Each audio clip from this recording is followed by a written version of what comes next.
जय हिंद। स्वागत है आप सभी का यूनिक स्टडी अड्डा पर। आज का हमारा टॉपिक रहने वाला है वेव यानी कि तरंग। पिछली वाली क्लास में लाइट के बारे में सारे डाउट्स क्लियर हो चुके होंगे अकॉर्डिंग टू मी।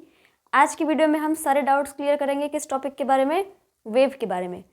तो चलिए देखते हैं वेव क्या होता है। वेव जो होता है, वेव की डेफिनेशन देख लेते हैं। तो वेव जो होता है एक तरीका का क्या होता है, डिस्टरबेंस। वेव क्या है, डिस्टरबेंस है।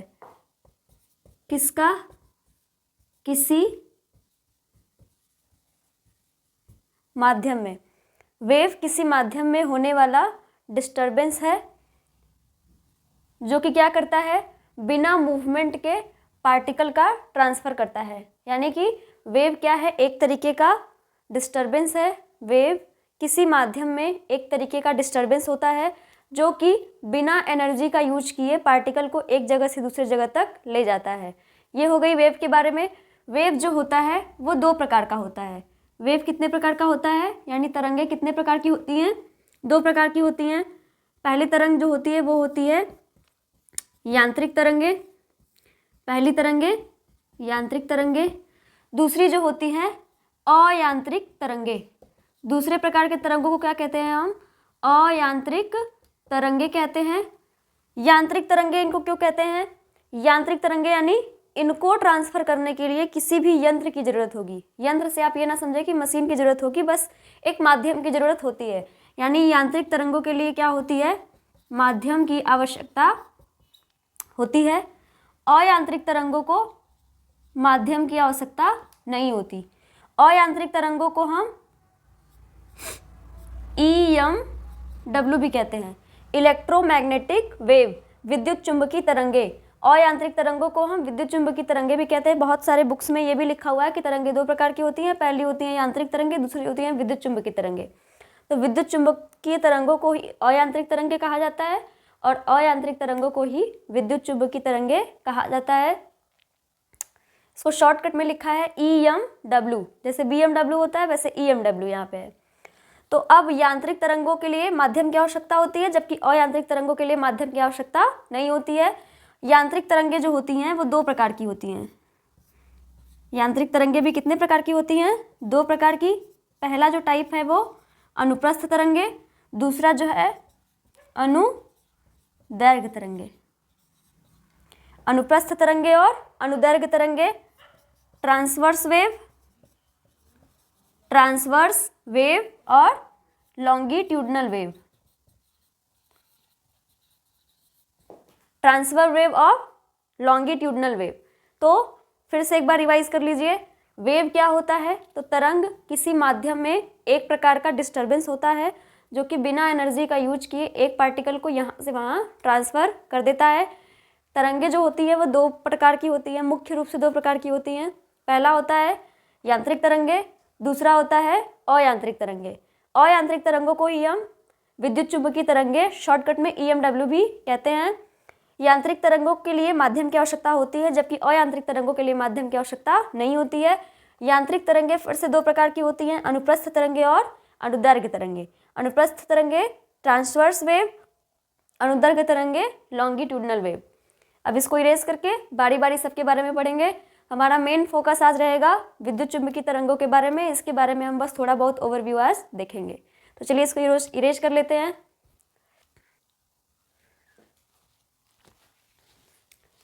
अनुप्रस्थ तरंगे, अनुदैर्घ्य तरंगे। अब अनुप्रस्थ तरंगे, तो इसको याद करने का ट्रिक, जितने भी अनुप्रस्थ तरंगे जो होती हैं, मतलब कहाँ कहाँ से निकलती हैं, इसको याद करने का यह तरीका है कि जितने भी बाधित, किससे बंधे होंगे, धागे से, जितने भी धागे से बंधे हुए यंत्र होते हैं उन सभी से किस प्रकार की तरंगे निकलती हैं, अनुप्रस्थ तरंगे निकलती हैं। तो एक तरीके से कह सकते हैं कि अनुप्रस्थ तरंगे किससे बंधी होती हैं, धागे से बंधी होती हैं। दूसरा, अनुप्रस्थ तरंगे, अनुप्रस्थ तरंगों में दो प्रकार की घटनाएं हमें देखने को मिलती हैं। पहला होता है श्रृंग, दूसरा होता है गर्त। श्रृंग और गर्त। जबकि अनुदैर्घ्य तरंगों में श्रृंग गर्त के जगह पे क्या दिखता है, संपीड़न, संपीड़न और विरलन, संपीड़न और विरलन। श्रृंगगर्त, श्रृंग मतलब यहाँ पे फिगर देखेंगे तो अच्छे समझ में आएगा।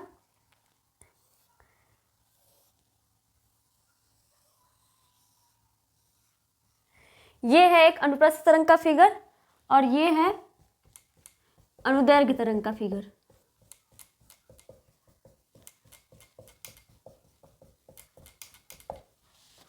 यानी कि कोई भी चीज जब ऐसे ऐसे मोशन करती है तो उसको क्या बोलते हैं, अनुप्रस्थ तरंगे बोलते हैं, जबकि अनुदैर्घ्य तरंगे क्या होंगी, रुक रुक करके, कभी इधर कभी उधर, कभी इधर कभी उधर, ऐसे मतलब एक दिशा में मूवमेंट नहीं करती हैं, वो कंपन करते हुए मूवमेंट करती हैं।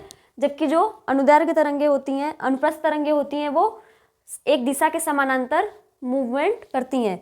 तो यहाँ पे जो उठा हुआ भाग होता है उसको बोलते हैं श्रृंग, और जो दबा हुआ भाग होता है उसको बोलते हैं गर्त। श्रृंग से याद कर लीजिए सींग, सींग कहाँ होता है, ऊपर होता है, तो श्रृंग हमेशा क्या रहेगा, उठा हुआ भाग, और गर्त हमेशा दबा हुआ भाग। एक श्रृंग और एक गर्त के बीच, एक श्रृंग और दूसरे श्रृंग के बीच की दूरी को हम क्या बोलते हैं, उसका तरंग दैर्घ्य बोलते हैं। ठीक है। और एक तरंग में 4 भाग होते हैं, एक भाग, 2 भाग, 1 2 3 4 5 6, यहाँ से लेकर के यहाँ तक क्या है, पूरी एक तरंग है। तो हम ऐसा कह सकते हैं कि एक तरंग में कितने भाग होते हैं, 4 भाग। तो ऐसे ही 1 लैम्डा बराबर 4 भाग। तो अनुप्रस्थ तरंगों के बारे में इतना जान लीजिए कि अनुप्रस्थ तरंगें जो होती हैं वो दिशा के समानांतर चलती हैं, मतलब एक साइड चलती हैं, लेकिन जो अनुदैर्घ्य तरंगें होती हैं वो एक ही दिशा में नहीं चलती हैं, जबकि क्या करती हैं, थोड़ा रुक रुक के इधर उधर कंपन करते हुए चलती हैं। अब अनुप्रस्थ तरंगों में श्रृंग और गर्त देखने को मिलता है, जबकि अनुदैर्घ्य तरंगों में हमको क्या देखने को मिलता है, संपीड़न और विरलन। संपीड़न का मतलब क्या होता है, ये तरंगें जब आपस में सिकुड़ जाती हैं तो संपीड़न होता है। विरलन होता है जब तरंगें क्या होती हैं, दूर दूर हो जाती हैं तो उनको क्या बोलते हैं, विरलन बोलते हैं। तो संपीड़न में क्या होगा, तरंगें क्या होंगी, पास पास आएंगी। संपीड़न में तरंग के कण क्या होंगे, पास आएंगे, जबकि माध्यम के कण, ये तरंग के कण पास आएंगे तो जो एयर होगा, जिस माध्यम में ये मूवमेंट कर रहा है, वो माध्यम के कण क्या हो जाएंगे, इस तरंग से दूर हो जाएंगे। तो तरंग के कण जब पास आएंगे तो माध्यम के कण क्या हो जाएंगे, दूर दूर, माध्यम के कण दूर हो जाएंगे। और यही सेम अपोजिट हो जाएगा, जब तरंग के कण क्या हो जाएंगे, दूर जाएंगे, तो माध्यम के कण पास आएंगे। अब इन अनुदैर्घ्य तरंग में जब संपीड़न और विरलन होता है तो 3 तरीके की घटनाएं मिलती हैं, जो कि आपके एग्जाम के पॉइंट ऑफ व्यू से वेरी वेरी इंपॉर्टेंट है कि अनुदैर्घ्य तरंगों के संपीड़न विरलन में दाब, आयतन और घनत्व का क्या प्रभाव पड़ता है। तो यहाँ पे देखिए,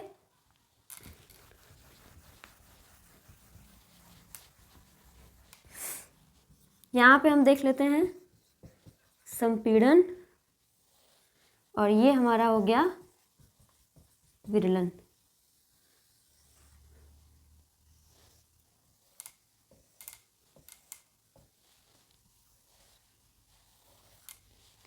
पहला दाब, आयतन और घनत्व। दाब क्या होता है, सबको पता है, प्रेशर। आयतन वो कितना एरिया कवर करता है, उसे उस वस्तु का आयतन कहते हैं। घनत्व यानी कि उस एरिया में कितना पार्टिकल आ रहा है उसको बोलेंगे, घनत्व बोलते हैं। ठीक है, यानी उसमें स्पेस कितना है। तो संपीड़न होने पे क्या होगा, जब सारे पार्टिकल पास पास आएंगे, सारी तरंगे पास पास आएंगी तो दाब क्या हो जाएगा, बढ़ जाएगा। और जब सारी तरंगे पास पास आएंगे तो उनका जगह घेरने का स्थान क्या हो जाएगा, कम हो जाएगा। तो इससे आयतन क्या हो जाएगा, घट जाएगा। और आयतन घट जाएगा तो उनके बीच का स्पेस क्या हो जाएगा, घट जाएगा, यानी घनत्व क्या हो जाएगा, बढ़ जाएगा। तो संपीड़न में दाब बढ़ता है, आयतन घटता है और घनत्व भी क्या होता है, बढ़ता है। सेम अपोजिट इसका होगा विरलन में। दाब क्या होगा, कण जब दूर दूर होंगे तो दाब नहीं लगेगा, यानी कि दाब घट जाएगा। आयतन बढ़ जाएगा क्योंकि उनका स्थान वो ज़्यादा घेरेंगे, और घनत्व भी क्या हो जाएगा, बढ़ जाएगा। तो ये आपको याद रख लेना है कि अनुदैर्घ्य तरंगों में संपीड़न और विरलन में दाब, आयतन और घनत्व पर क्या प्रभाव पड़ता है। संपीड़न में दाब बढ़ता है, आयतन घटता है और घनत्व भी बढ़ता है। विरलन में दाब घटता है, आयतन बढ़ता है, घनत्व भी बढ़ता है। बात करें अनुप्रस्थ तरंगों की तो इसका एग्जाम्पल हम ले लेंगे। इसका एग्जाम्पल होता है प्रकाश। प्रकाश क्या है? एक प्रकार की अनुप्रस्थ तरंगे हैं और ये तरंगे बहुत दूर तक जाती हैं। ये तरंगे क्या होती हैं? बहुत दूर तक जाती हैं। अनुदैर्घ्य तरंगों में हम ध्वनि को लेते हैं। वैसे ध्वनि अनुप्रस्थ और अनुदैर्घ्य दोनों में आती है।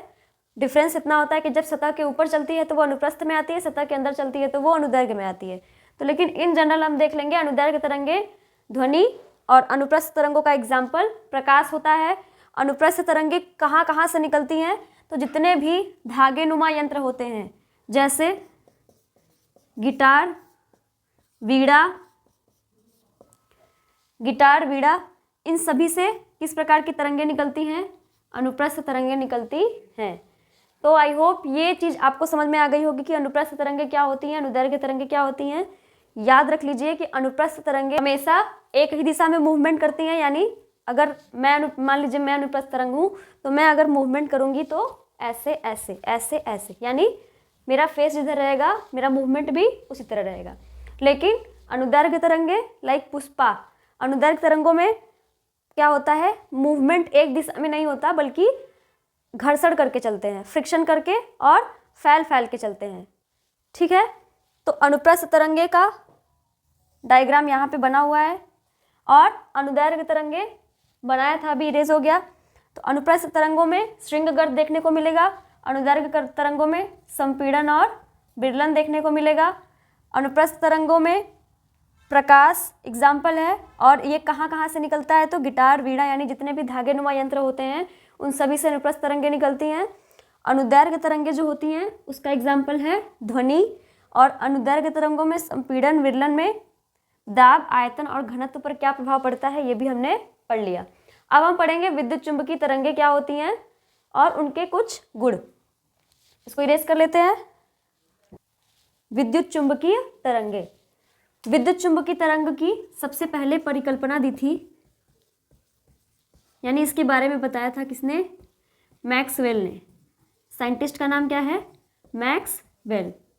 लेकिन ये इसको अच्छे से डिस्क्राइब नहीं कर पाए। डिस्कवरी इन्होंने कर दी लेकिन इनकी बातों से कोई संतुष्ट नहीं हुआ। तो विद्युत चुंबकीय तरंगों की पुष्टि करी थी हेनरी हर्ट्ज ने। परिकल्पना दी थी मैक्सवेल ने, पुष्टि करी हेनरी हर्ट्ज ने।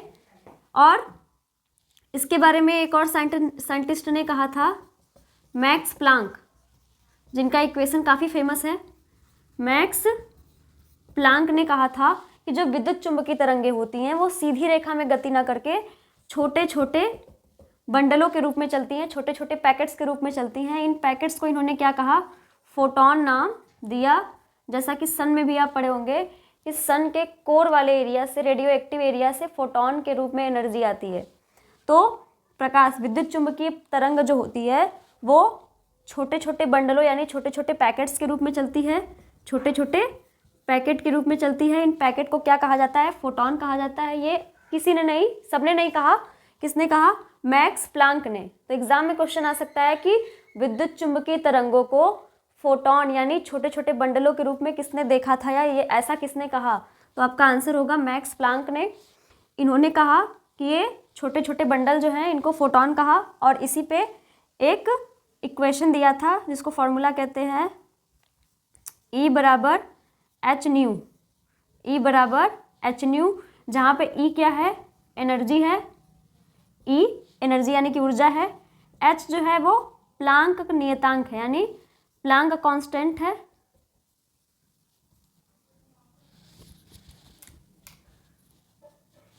और न्यू जो है वो आवृत्ति है, फ्रीक्वेंसी। तो मैक्स प्लांक का ये इक्वेशन याद रखेंगे। इसमें इसकी वैल्यू जो होती है 6.6 इंटू 10 के पावर -34 जूल पर सेकेंड होती है। ये होती है H की वैल्यू। H जो है वो कांस्टेंट है। कौन सा कांस्टेंट? प्लांक कांस्टेंट है। तो विद्युत चुंबकीय तरंगों की परिकल्पना मैक्सवेल ने दी, पुष्टि करी हेनरी हर्ट्ज ने। इसके बारे में एक और परिकल्पना दी थी मैक्स प्लांक ने। उन्होंने ये बताया कि विद्युत चुंबकीय तरंगें जो होती हैं वो सीधी रेखा में गमन न करके छोटे छोटे पैकेट्स के रूप में मूवमेंट करती हैं। उन पैकेट्स को उन्होंने क्या कहा, फोटोन का नाम दिया और इसी पे एक इक्वेशन दे डाला। उस इक्वेशन का नाम है E बराबर एच न्यू। E जहाँ पे एनर्जी ऊर्जा और H जो है प्लांक कांस्टेंट, उसकी वैल्यू होती है 6.6 इंटू 10⁻³ जूल पर सेकेंड, और न्यू जो होता है वो उस कण की आवृत्ति होती है।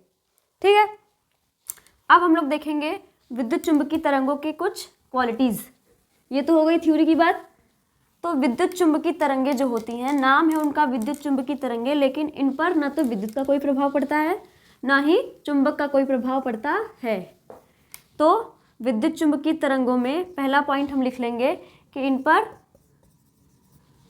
विद्युत का कोई प्रभाव नहीं पड़ता है। विद्युत चुंबकीय तरंगों में विद्युत का कोई प्रभाव नहीं पड़ता और चुंबक का भी कोई प्रभाव नहीं पड़ता। ये न तो पॉजिटिव होते हैं और ना ही निगेटिव होते हैं, या न्यूट्रल होते हैं। इनमें कोई भी चार्ज नहीं होता है। पहला पॉइंट क्या लिखा, विद्युत का कोई प्रभाव नहीं पड़ता, यानी विद्युत क्षेत्र का इनके ऊपर कोई प्रभाव नहीं पड़ता है। दूसरा, इनके ऊपर चुंबक का भी कोई प्रभाव नहीं पड़ता है। जैसे कि कुछ बच्चे होते हैं कि पढ़ाई करने बैठेंगे, कोई और आ जाएगा तो उनका ध्यान क्या हो जाता है, भंग हो जाता है, यानी उन पे बाहरी कणों का प्रभाव पड़ जाता है। लेकिन कुछ बच्चे ऐसे होते हैं जिन पे बाहरी कणों का कोई प्रभाव नहीं पड़े, चाहे कोई भी आ जाए सामने। तो विद्युत चुंबकीय तरंग कुछ उस प्रकार का विद्यार्थी है जिसपे बाहरी वातावरण का कोई भी प्रभाव नहीं पड़ता। वो निकलेगा सूर्य से, डायरेक्ट आएगा पृथ्वी पे, बीच में चाहे कुछ भी पड़े उससे मतलब नहीं है। ठीक, एज एग्जाम्पल, तो विद्युत चुंबकीय तरंगों में विद्युत क्षेत्र का कोई प्रभाव नहीं पड़ता, चुंबक का कोई प्रभाव नहीं पड़ता। इसको ना तो दुख होती है ना तो खुशी होती है, यानी ये तो ना तो पॉजिटिव होता है ना निगेटिव होता है, ये न्यूट्रल होता है। नेक्स्ट जो है, इसमें संवेग होता है। इसमें क्या होता है, संवेग। अब संवेग क्या होता है, द्रव्यमान और वेग जिसमें दोनों होते हैं उसको बोलते हैं संवेग। यानी कोई कण जब गति करता है तो उसको हम क्या कहते हैं, संवेग का नाम देते हैं। तो विद्युत चुंबकीय तरंग क्या होता है, इनमें संवेग भी होता है। आगे देखते हैं, इसके पहले इसको इरेज कर लिया जाए।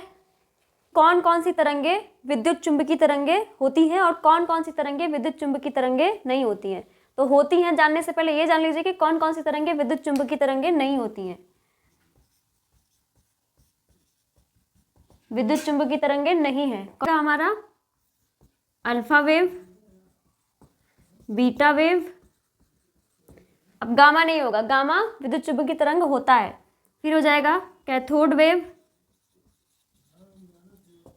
फिर आएगा कैथोड के बाद अल्ट्रा सोनिक वेव, जिसको पराश्रव्य तरंगे कहते हैं, जिनकी लिमिट होती है 20,000 से ज़्यादा, जिनको हम सुन नहीं सकते। Alpha wave, beta wave, cathode wave और अल्ट्रासोनिक, ये सारी तरंगे जो होती हैं वो विद्युत चुंबकीय तरंगों के अंतर्गत नहीं आती हैं। तो आती कौन कौन सी हैं, अब ये देख लीजिए। उसको याद करने का एक ट्रिक है, अक्सर कंफ्यूज हो जाते हैं लोग, तो इसको याद करने का आसान सा ट्रिक है। गाड़ी का नाम जानते होंगे, लगभग बहुत सारे लोग गाड़ी के बहुत ज़्यादा शौकीन होते हैं, तो XUV गाड़ी के नाम जानते होंगे। तो उसी से हमारा ट्रिक है, गाड़ी XUV इन माई रेंज। अच्छा, ये जो किरणें हैं वो किसके आधार पे हैं, तो फ्रीक्वेंसी के आधार पे, यानी सबसे ज़्यादा फ्रीक्वेंसी इसकी है, फिर उससे कम इसकी, उससे कम इसकी, उससे कम, ऐसे ऐसे घटती जाएगी। कुछ तरंगे जो होती हैं, मतलब कुछ लाइन जो हम याद करते हैं वो वेवलेंथ के अकॉर्डिंग याद करते हैं। तो ये याद रखिएगा कि ये आप किसके अकॉर्डिंग याद कर रहे हैं, फ्रीक्वेंसी के आधार पे, यानी पहले नंबर पे जो भी किरण होगी उसकी फ्रीक्वेंसी सबसे ज़्यादा अधिक होगी। तो गाड़ी से हो जाएगा गामा, एक्स से हो जाएगा एक्सरे, यू से हो जाएगा यूवी, वी से हो जाएगा विजिबल लाइट या फिर विजिबल वेव, इन से हो जाएगा इंफ्रारेड, माई से हो जाएगा माइक्रो रेंज से हो जाएगा radio wave, microwave, radio wave, infrared wave, visible wave, UV wave, X ray और गामा रे।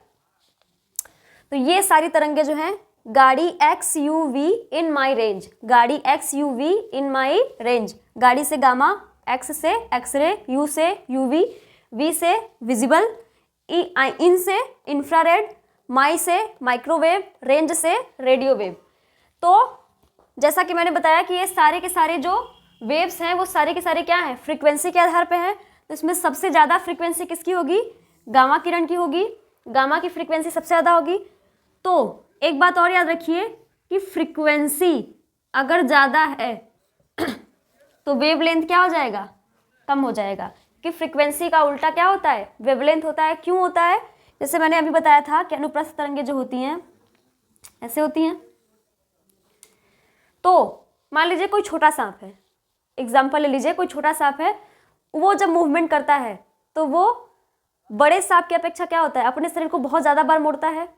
ऐसे मान लीजिए एक सांप का एग्जाम्पल ले लीजिए, एक अजगर का एग्जाम्पल ले लीजिए, यानी जिसकी लंबाई ज़्यादा रहेगी वो अपने आप को क्या करेगा, कम मोड़ेगा।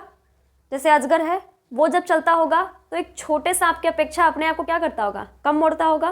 तो वैसे ही आप देख लीजिए कि जिसकी लंबाई ज़्यादा होगी वो क्या होगा, कम मुड़ेगा। और मुड़ने की संख्या को ही क्या कहते हैं, फ्रीक्वेंसी कहते हैं। कि कोई भी वेव जो होती है वो कितनी बार ऊपर नीचे करती है उसी को हम क्या कहते हैं, फ्रीक्वेंसी कहते हैं। और वो कितनी दूरी तय करती है उसको बोलते हैं वेवलेंथ। तो फ्रीक्वेंसी का उल्टा वेवलेंथ होता है। अगर बहुत ज़्यादा बार मुड़ेगा यानी वेवलेंथ क्या हो जाएगी, छोटी, लंबाई छोटी होगी, तभी बहुत बार मुड़ रहा है।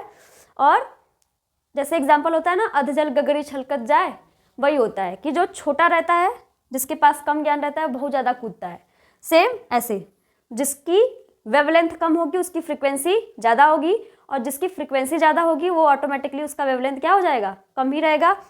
फ्रीक्वेंसी से जुड़े कुछ और टर्म्स हैं। अगर फ्रीक्वेंसी ज़्यादा है तो ऊर्जा भी क्या होगी, ज़्यादा होगी, और उसकी भेदन क्षमता भी क्या होगी, ज़्यादा होगी। भेदन क्षमता भी ज़्यादा होगी, यानी अगर किसी वेव की फ्रीक्वेंसी ज़्यादा है तो उसकी भेदन क्षमता ज़्यादा होगी, यानी वो बहुत ज़्यादा हानिकारक हो सकता है। और दूसरा, उसमें ऊर्जा भी भरपूर मात्रा में होगी और उसका वेवलेंथ क्या हो जाएगा, कम हो जाएगा। जैसे भी मैंने बताया, फ्रीक्वेंसी का मतलब क्या होता है, संख्या से होता है। तो जहाँ एक लोग को मारेंगे कम चोट लगेगा, कम ऊर्जा लगेगी, कम ऊर्जा उसके ऊपर खर्च होगी ना। लेकिन यही फ्रीक्वेंसी अगर ज़्यादा है, बहुत सारे छोटे लोग आके एक आदमी के ऊपर चढ़ जाते हैं तो क्या होगा, ऊर्जा ज़्यादा उसके ऊपर प्रयोग की जाएगी। तो फ्रीक्वेंसी ज़्यादा रहेगी तो ऊर्जा भी ज़्यादा रहेगी, भेदन क्षमता भी, उसको भेद दिया जाएगा बढ़िया से। लेकिन अगर वेवलेंथ ज़्यादा है, लंबाई ज़्यादा है, तो फ्रीक्वेंसी कम यानी संख्या कम हो जाएगी। तो एक ही इंसान चाहे जितना बड़ा हो तो एक ही इंसान के मुकाबले मार पाएगा। लेकिन अगर बहुत सारे लोग हैं तो उस एक इंसान के मुकाबले क्या होगी, भेदन क्षमता ज़्यादा होगी। तो फिर से याद कर लीजिए, फ्रीक्वेंसी ज़्यादा, वेवलेंथ कम, फ्रीक्वेंसी ज़्यादा, ऊर्जा ज़्यादा, और भेदन क्षमता भी ज़्यादा। तो चलिए बताइए, गामा रेस की भेदन क्षमता ज़्यादा होगी या कम होगी, ज़्यादा होगी। फ्रीक्वेंसी क्या होगी, ज़्यादा होगी। ऊर्जा ज़्यादा, एक्सरे के पास इससे कम होगी, यूवी रेस के पास इससे कम होगी। इसको हम मान लेते हैं अपना मिडिल पॉइंट। यहाँ से अगर इधर जाएंगे तो फ्रीक्वेंसी ज़्यादा मिलेगी, भेदन क्षमता ज़्यादा मिलेगी, ऊर्जा ज़्यादा मिलेगी।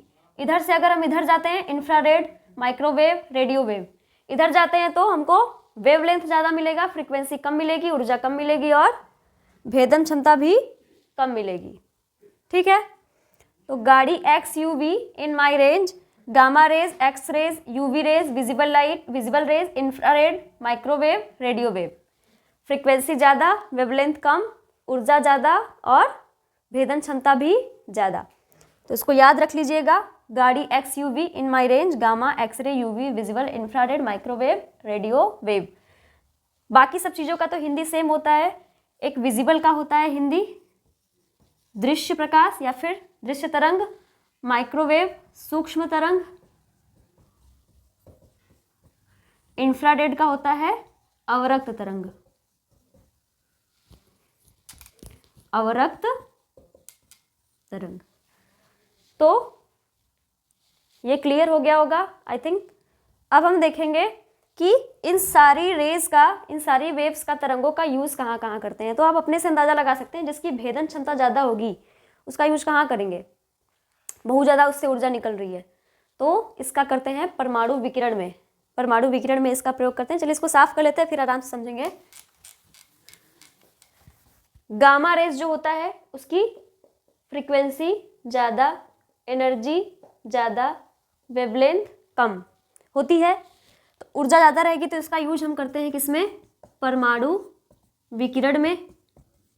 हम नहीं करते, मतलब भारत सरकार द्वारा किया जाता है, हमारे पास कहाँ से आएगा। गामा रेज, गामा रेज का यूज किया जाता है किसमें, परमाणु विकिरण में। कैंसर के इलाज में, इसको स्टार पॉइंट कर लीजिएगा, कैंसर के इलाज में, कैंसर के इलाज में किस वेव का यूज किया जाता है, तो गामा वेव का यूज किया जाता है। कई सारे फिल्टर्स लगा करके इसको उस इंसान के बॉडी के अंदर भेजा जाता है, क्योंकि अगर डायरेक्टली भेज दिया जाएगा तो पूरा मांस पूरा छेदते हुए उसके अंदर जाएगी। तो कुछ प्रिकॉशंस लिए जाते हैं, लेकिन क्योर किया जाता है किससे, गामा रेज से ही कैंसर का इलाज होता है। फिर अनाज के गोदामों में इसका यूज किया जाता है। अनाज के गोदाम में हम किसका यूज करते हैं, गामा रेज का यूज करते हैं। अब आता है एक्सरे। तो अपने आसपास पड़ोस हॉस्पिटल, क्लिनिक, मेडिकल में आपने एक्सरे का नाम सुना होगा। एक्सरे का यूज़ हम क्यों करते हैं, तो अगर आपका हाथ पैर या फिर बॉडी का कोई भी अंग अगर फ्रैक्चर हो गया होता है तो उसको टेस्ट कराने के लिए हम, हड्डियों में अगर कोई दिक्कत होती है तो उसका टेस्ट कराने के लिए हम एक्सरे करवाते हैं। तो एक्सरे में होता क्या है, एक्सरे में एक्सरे को गुजारा जाता है आपके बॉडी पार्ट्स में से। यानी मान लीजिए ये पैर की हड्डी है, ये यहाँ से हो गई है फ्रैक्चर, तो अब एक्सरे को इसमें से गुजारा जाएगा। अगर ये एक्सरे पूरा का पूरा क्या होती है, टकरा करके वापस आ जाती है, तो यानी माना जाएगा कि आपका बॉडी क्या है, सही है। लेकिन अगर इसका कुछ हिस्सा भी उस होल में से पार करते हुए इसका प्रतिबिंब बना लेता है, तो हम क्या मानेंगे कि वो ऑर्गन या फिर वो बॉडी पार्ट्स क्या है, फ्रैक्चर्ड है, या फिर उसमें कुछ भी प्रॉब्लम्स है, क्योंकि वहाँ पे वो एरिया क्या हो चुका है, खाली हो चुका है। तो एक्सरे का यूज किस में करते हैं, धातु की जांच करने में, आभूषणों की जांच करने में, हीरे को परखते हैं इसी से, एक्सरे से। यानी हीरा जब तराशा जाता है तो उसमें कहीं होल ना हो या फिर कुछ भी तरीके की परेशानी ना हो, उसको तराशा जाता है किससे, एक्सरे से। तो धातु हो गया, आभूषण और हड्डियों की जांच के लिए, दांतों की जांच के लिए, इन सभी के लिए किसका यूज करते हैं, एक्सरे का यूज करते हैं। अब यूवी रेज जो होता है, जैसा कि अभी ऊपर पढ़ा, गामा रेज से कैंसर का इलाज किया जाता है, लेकिन यूवी रेज क्या करता है, कैंसर का कारण बन जाता है। यूवी से क्या हो सकता है, कैंसर हो सकता है। इसीलिए कहते हैं कि यूवी रेजों से, पराबैंगनी किरणों से हमें बचकर रहना चाहिए। जो ओजोन परत है, अगर वो किसी दिन फट गई तो सूर्य की पराबैंगनी किरणों से हम बच नहीं पाएंगे और हमें क्या हो जाएगा, कैंसर हो जाएगा। अभी भी बहुत लोगों को होता है। तो यूवी रेज किसका कारण है, कैंसर का कारण है। यूवी रेज किस पिगमेंट पे प्रभावी नहीं होती है, तो मिलेनिन पे। मिलेनिन जो होता है वो क्या होता है, गोरे रंग और काले रंग के लिए उत्तरदायी होता है। तो मिलेनिन पे ये क्या होती है, प्रभावी नहीं होती, यानी काले इंसान पे यूवी रेज कम असर करती है, जबकि गोरे इंसान पे यूवी रेज का खतरा ज़्यादा होता है। इसीलिए जो काले लोग होते हैं वो धूप में अक्सर बहुत देर तक काम कर पाते हैं एज़ कम्पेयर टू गोरे लोग। तो यूवी रेज जो होता है वो कैंसर का कारण होता है। मिलेनिन से ये कम प्रभावी होता है, मिलेनिन पे ये कम प्रभावी होता है। और विजिबल लाइट या फिर विजिबल वेव जो होता है, उससे हम क्या कर सकते हैं, ये 7 रंगों में विभक्त होता है और इसका एक ही काम होता है, हम इससे क्या करते हैं, देख सकते हैं। विजिबल लाइट को हम देख सकते हैं, इंफ्रारेड को देख नहीं सकते, इंफ्रारेड को हम देख नहीं सकते। सीसीटीवी में इंफ्रारेड का यूज किसमें होता है, सीसीटीवी में यूज होता है। और अभी कुछ समय पहले कोरोना की जांच के लिए भी जिस कैमरे का यूज करते थे उसमें भी क्या लगा रहता था, इंफ्रारेड। क्यों, क्योंकि ये उष्मा की क्या करता है, पहचान करता है, उष्मा की पहचान करता है। जो एक मशीन होती थी उसको आपकी बॉडी से पूरा गुजारा जाता था, तो वो क्या करती थी, अगर आपका बॉडी टेम्परेचर ज़्यादा है तो वो वहीं पे आवाज़ करने लगती थी। तो उसमें कौन सी रेज का यूज किया जाता है, इंफ्रारेड यूज करी जाती है। इसका काम क्या होता है? ऊष्मा की पहचान करना। ज़्यादा है तभी बताएगा, कम है तब भी बताएगा।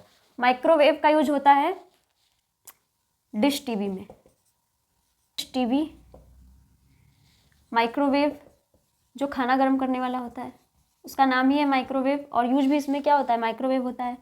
घर में यूज होने वाला इंडक्शन, उसमें भी माइक्रोवेव का यूज होता है। रेडियो वेव का यूज होता है रेडियो पे और टेलीविज़न में। तो सबसे ज़्यादा फ्रीक्वेंसी किसकी होती है? गामा रेस की। सबसे कम फ्रीक्वेंसी किसकी होती है? रेडियो वेव की। सबसे ज़्यादा वेवलेंथ होती है रेडियो वेव की, सबसे कम लेंथ होती है वेवलेंथ होती है गामा रेस की।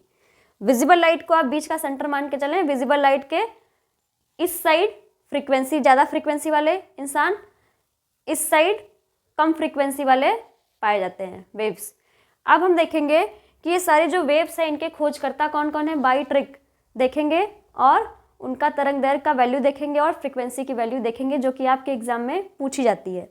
तो चलिए इसको क्लीन करके आगे बढ़ते हैं। विद्युत चुंबकीय तरंगों के खोजकर्ता, यानी किस किस तरंगों की खोज किस किस साइंटिस्ट ने करी और उनका फ्रीक्वेंसी का वैल्यू कितना होता है और तरंग दैर्घ्य का वैल्यू कितना होता है। तो सबसे पहले ये देख लीजिए, काफ़ी जोरदार ट्रिक है और काफ़ी हेल्पफुल भी रहेगी आपके लिए। थोड़ी सी इसमें कन्फ्यूजन हो सकती है, इसलिए मैंने नंबरिंग कर दी है। जैसे गाए बैरा परिदर्शन अब हर दिल में है। गाए बैरा परिदर्शन अब हर दिल में है। ग पहला नंबर ये रहेगा, दूसरा इधर है, तीसरा, चौथा, पांचवा, छठवां, सातवां, आठवां, नौवां, 10वां, 11वां, 12वां, 13वां और 14वां। तो गा से गामा हो जाएगा, ए से एक्सरे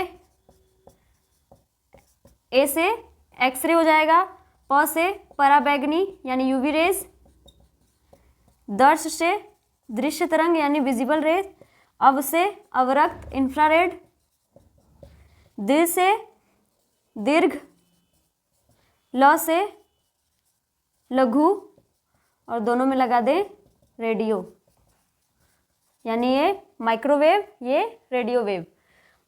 गामा की खोज की बै से हो जाएगा बैकुरल, बै से क्या? बैकुरल, रा से रॉन्जन, री से रीटर, न से न्यूटन, हर से हर्शेल, म से मार्कोनी और है से हो जाएगा हर्टज।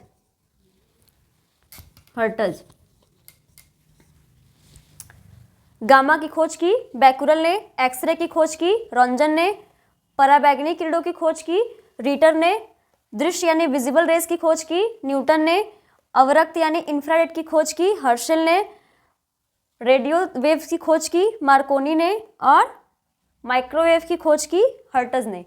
ये था तरंगों और उनके खोजकर्ता के नाम। अब यहाँ पे देख लीजिए फ्रीक्वेंसी और तरंग दैर्घ्य। तो फ्रीक्वेंसी में कुछ करना नहीं है, पहले आप सबके बारे में डबल 10 लिख लीजिए। डबल 10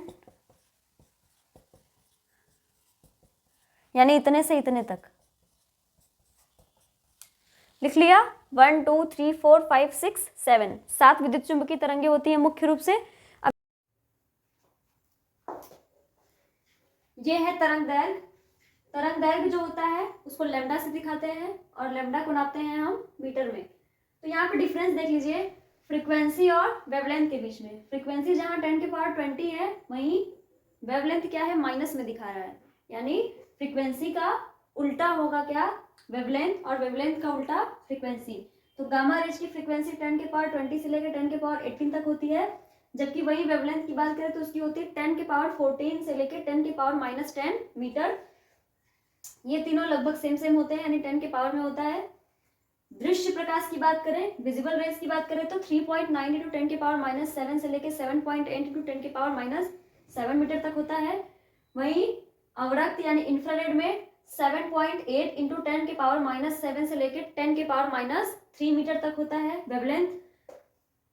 रेडियो वेव का होता है 10 की पावर -3 से लेके 1 मीटर तक होता है, और माइक्रोवेव का होता है 1 मीटर से लेके 10 की पावर 4 मीटर तक होता है। तो ये था ऑल अबाउट विद्युत चुंबकीय तरंग के बारे में। आज की वीडियो में इतना ही। धन्यवाद।